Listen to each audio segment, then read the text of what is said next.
What's going on, everyone? My name's Tenebris, and today we're going to go over all the changes to realms in 0.3. There were some huge changes in terms of what to do and where to go when traveling the realms of Nightingale in the latest update, with things becoming more streamlined and us even getting best combinations for realms, biomes, and minor cards. If you enjoyed the video today or learned something new along the way, maybe consider hitting the thumbs up button or subscribing to stick around. But now, let's go over all of the changes made in 0.3, as well as the most optimal combinations of cards to have the best results when you're out and about. First, let's go over the realm scores and their scaling. This changed in 0.2, I believe, but as a refresher for folks, the beginner realms are Antiquarian, Astrolabe, and Provisioner.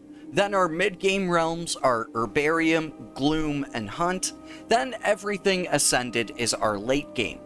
The game used to have a more linear progression where the difficulty increased gradually, then capped at Ascended realms. But now it's more of a grouping system where each group will yield the same level of difficulty. Now let's get into each of the realms and their specific benefits, as well as the card combos you could play to get the most for your time. So first up, for the beginner realms, their difficulties are 7, 20, 40, and 60 from easy to extreme. In the Antiquarian realm, you now have boosted wood drops, meaning that if you ever need any wood, whether it's plain old wood bundles or tier 5 biome wood, the best place to gather it will be the Antiquarian realm from now on. Your biome will, of course, decide what resources you find, but this may not always be the same for future resource types and realm card combinations. So it's worth mentioning here that depending on what resource you need, will decide which biome you head to. Then for minor cards, you have a few to choose from: Lumbermill, Ghost, and the weighted cards. Ghost and weighted come with their own benefits and potential deficits, but with Lumbermill you get the best boost to your rates. So to have an efficiently set up Provisioner, you'll likely want to go with Lumbermill specifically if you're there for wood, and maybe Ghost for if you want other materials. I don't advise weighted or its eminent version, but if you want a good chuckle in the game, put on a weighted eminent card and have a few healing selves ready.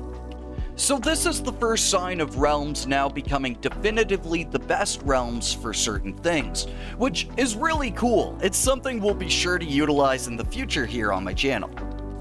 Now for the Astrolabe realm, where we now will be heading for all of our ore and stone needs.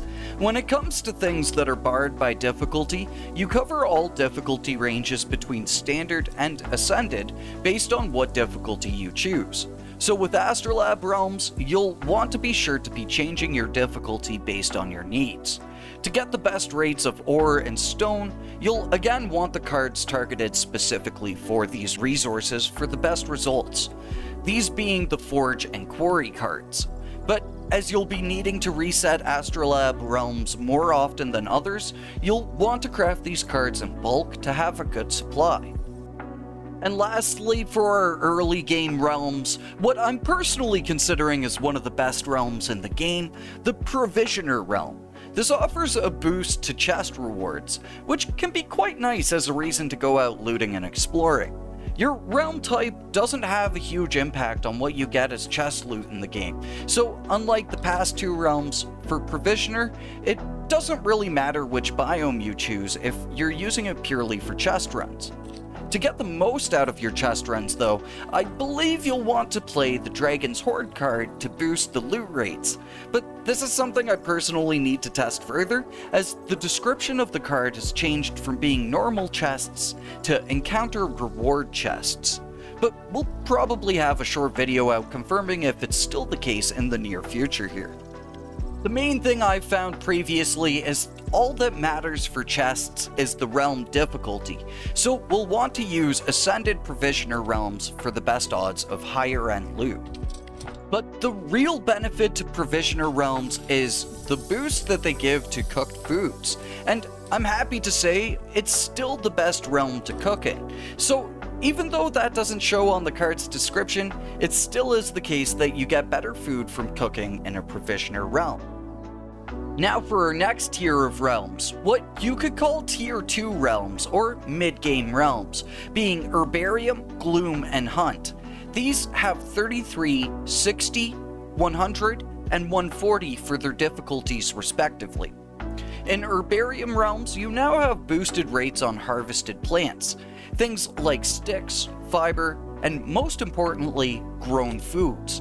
So finally, Herbarium is actually the best realm to grow food in, as its benefit used to only be for food growth speed, which didn't really do too much of use when you're already likely using a card to auto-water and lighting along the way.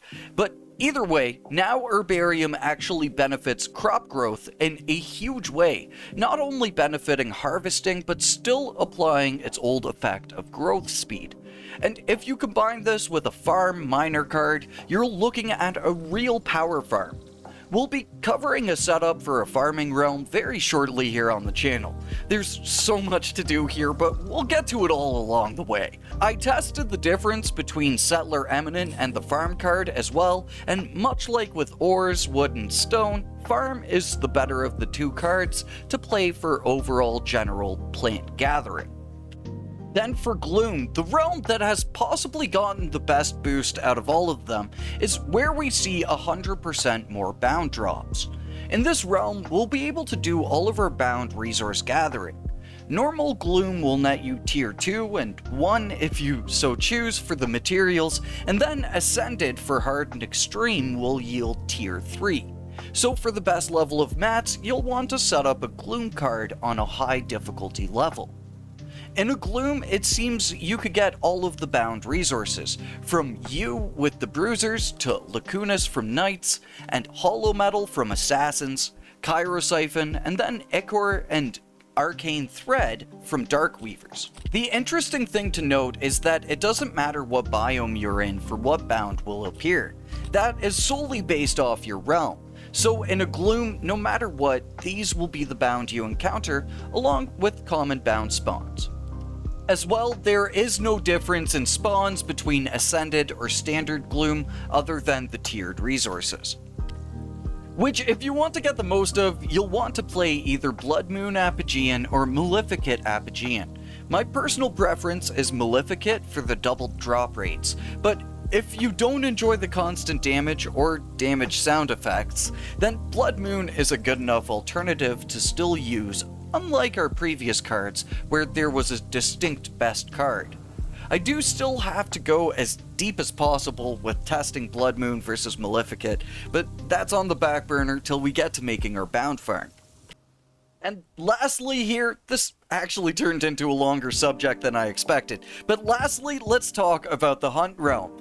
This previously was one of the best options for fabled hunting, as it would spawn the most fabled creatures, allowing you to potentially double up on resource gathering.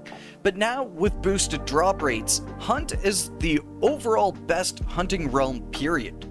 If you need Carnood mats, go to Hunt.